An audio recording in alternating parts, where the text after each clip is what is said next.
I was asking Ron if we know that the country's elections have all been tainted and they're trying to steal the election. And I was wondering about, I've been watching the California elections, like with Maxine Waters and Joe Collins. Right. And I know that got stolen from him. And I was just wondering if there's going to be an accounting for California to see if those elections were also corrupted. I believe that, and yes, I believe that for the short answer, I believe the answer is yes. I think there is going to be an accounting, and I think that Sidney Powell is not going to stop. She said she's going to bring the Kraken. And so the bottom line, she said she will not stop until every person is exposed. And I love that about her. She's very tenacious and very clear. And I think her leadership in this is going to go down in history, absolutely. And I have heard that that is exactly what's going to happen, is the stuff that's been going on with Dominion servers and the software and the hammer and the scoreboard and all, pardon? Scorecard. Okay. All of that is going to be evaluated. And I think that's exactly what's happened. They tested it here first. That's why it has not, nothing has been, it seems as though our votes have been null and void. The more we vote, the further left it gets and the further liberal it gets. And we just see, going over the edge. But I just believe that you're absolutely right. I think that question is right on the money. I believe that it's all going to be cleaned up. And as they say, as California goes, so goes the nation. So that's exactly what's happened. It all started here in California, they think around 1996, where they brought in the rigging and the fraud, illegal voting, and how they, I can remember when we voted, it was right after your surgery, and we went, and it's 2012, and I remember looking at all the candidates, and I thought, well, I'll just slide everything Republican, just because everyone I'm looking at, okay, so I just slid it, and that all went, and underneath the plastic, I could see that it flipped back over to Obama. So I voted for Mitt Romney, and it flipped back to Obama, and I went immediately over and told the people at the table, I think this, and I don't know what I saw, but I think I saw something wrong. And so they just looked at me like I was crazy and I had to leave. But I was reminded of it just a few months ago as all this is now coming up. So this has been going a really long time. It's been going on, obviously, worldwide. There's been corruption. So this is a great opportunity.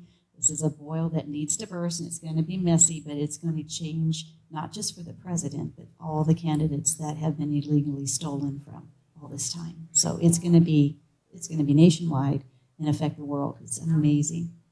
Another question? So maybe you can clarify too for this lady as well that asked about Jefferson and stuff too, about representation as opposed to what they're doing and what we're doing for that. In particular, maybe talk about at first originally wanted to split up 3 states and that issue, and then when I saw him on Alex Jones, it actually just was only Northern California too, so they've changed. We've been consistent. Maybe you can talk about that. Is true. Yeah. You're right. Thank you. Yeah, no, it is absolutely true that what we've been doing from the very beginning has been constitutional, and we are forming a complete state out of a state.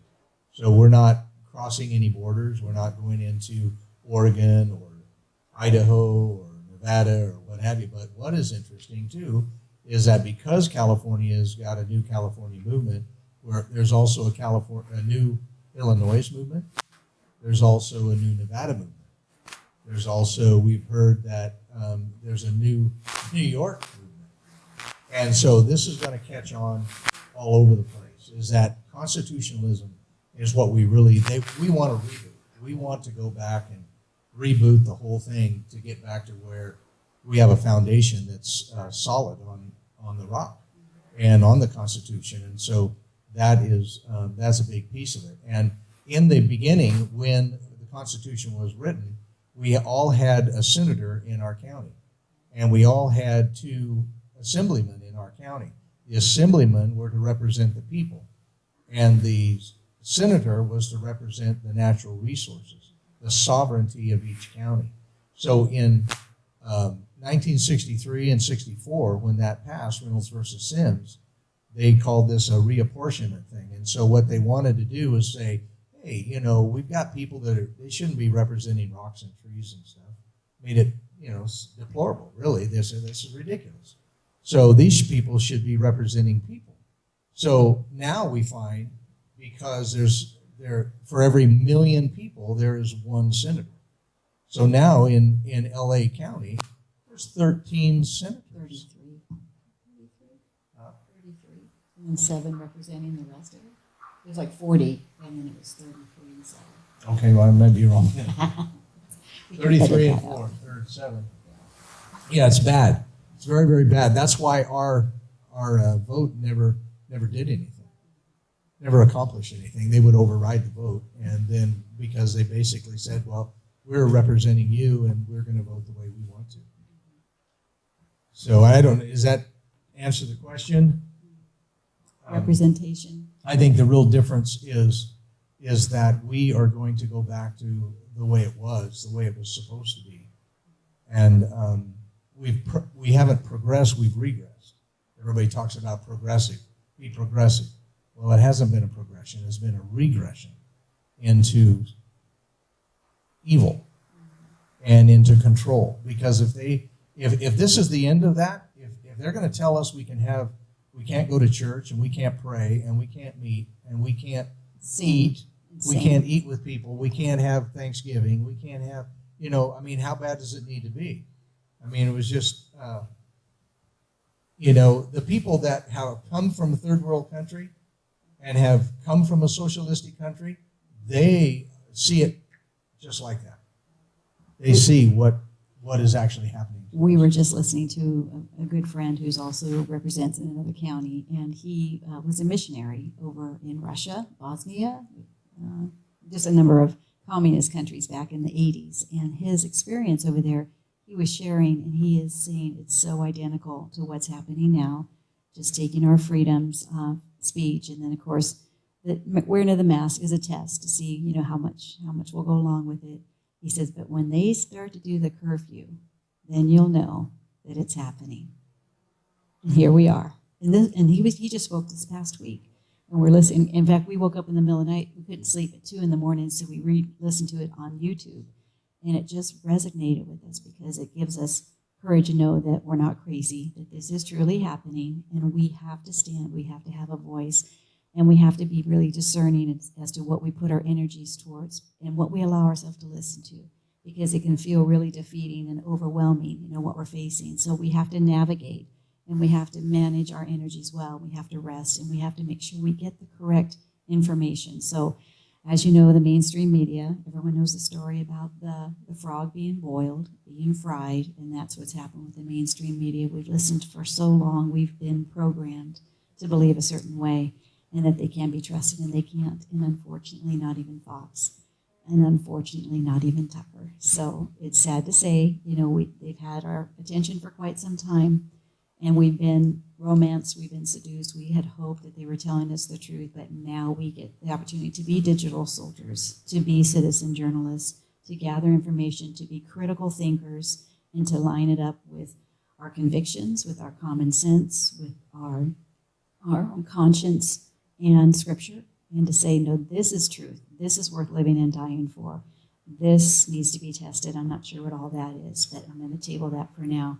But this I can stake my life on. And so that's what we're doing with the Constitution, with scripture, and being with like-minded people. And so we would recommend, if from this point on we know that you're going to be different the way you think and the way you gather information. And one of the things we'd recommend is listening to Red State Talk Radio every morning. Jack does. It's changed his life, I know for sure. And Paul Preston comes on at 6 a.m. You can watch it later on YouTube if you like, but it's actually a good way for us to get our blood going and our coffee going and our celery apple juice going and stuff that we do in the morning. But anyway, just Paul Preston, Red State Talk Radio, and Agenda 21 Radio. Yes, I do. First off, I want to congratulate you, Ron, you, Patty, for being so courageous and speaking the truth about all this. What can we as citizens do to enhance the word New California? What can we do? What actionable strategies and things, what can we do to make this more powerful, where it's more heard? Other than listening to Paul's great message and then, watching this on YouTube. Right. So, Very good. Thank you. yeah. Well, I think that's a great question, because we do need folks, and there are people that are stepping up and taking positions on committees that we need fundraising committees. We're actually operating as our own unit. Each county operates as a separate unit, and just like the states operate as a separate unit. So be sure to take brochures. Be sure to talk to people. It's basically eyeball to eyeball evangelism and information share. And there are people that absolutely don't understand what we're doing. There are so many. I'm amazed at how many people literally are still listening to what Newsom has to say. I think the biggest thing that we need to take from this is that he has no teeth. And our sheriff, as long as we're in this county, is not going to support anything he says. So it's what is he going to do to our constitutional sheriff? That's going to be an interesting thing, because our sheriff is saying, I'm not doing that. So with these sheriffs doing just exactly that, we need to have business as usual. And we need to encourage people to open up, and because their businesses are being starved, and we are not complying, absolutely not complying. So we want to get the word out. We want to invite people to town hall meetings, and to feel free to go on the website. And we need to become our own students in this thing. We need to actually prepare ourselves to answer the questions of our neighbors. That's right. And I know there's been many of them. I've been so encouraged by everybody that has said, man, this really resonates. You know how when you hear truth, your DNA, it seems like your DNA lights up. And that's exactly what's happening. And there are many people who are kind of dead to that, I have to say, and I'm sad to say that. But we need to pray. I think very definitely we need to pray and ask God to open their eyes to the future, open their eyes to protecting their children, open their eyes to protecting their own personal futures and their businesses. So whatever it is, we are not complying with anything that he has to say. And the two things that we're doing consistently, we're having a town hall every first Saturday of the month. And then on the third Saturday is what we did today. We had about 17, 20 people in the back. And we had our board meeting, we had our committee meeting, and we're gathering and making plans for events. We had lunch together. It was just wonderful. And so getting together every Tuesday here at the county steps, at the county courthouse steps on Court Street at 11 a.m. We read our redress of grievances. We just read number 30 out of chapter 2. So we finished the chapter 1 of 95 plus 30. So that's 125 weeks of this. So we've been doing this for quite some time. And this was a request of the White House as things were happening in April. We got a call saying, you may want to start those grievance readings again, because this is very valuable, because it's our First Amendment, right? So if we don't do the final of our First Amendment, then we go to our Second Amendment. We don't need to do that prematurely. We need to be responsible with what we still can do, and grievance readings is so valuable. You have a question? I just wanted to add, on top of encouraging our local business owners to stay open, to maintain their well-being, livelihood, also to encourage pastors to open the churches. Amen. Thank Very you for good. that. Yeah, Thank you so very much. good. Yeah. There's also a website. How many have heard of Peggy Hall? She's with the Healthy American, and she has a lot of documentation as far as what can be printed and taken to these businesses who are just scared. They're afraid. They're not informed correctly. This is not a law. This is not an order. This is nothing that has any teeth. And they do not have to keep their doors closed and lose their businesses and their livelihood. So it's called The Healthy American, Peggy Hall. And she's got a plethora of information about the masks and about just our rights as far as business owners and being responsible with what's in our hands to do. So, we're open for more questions.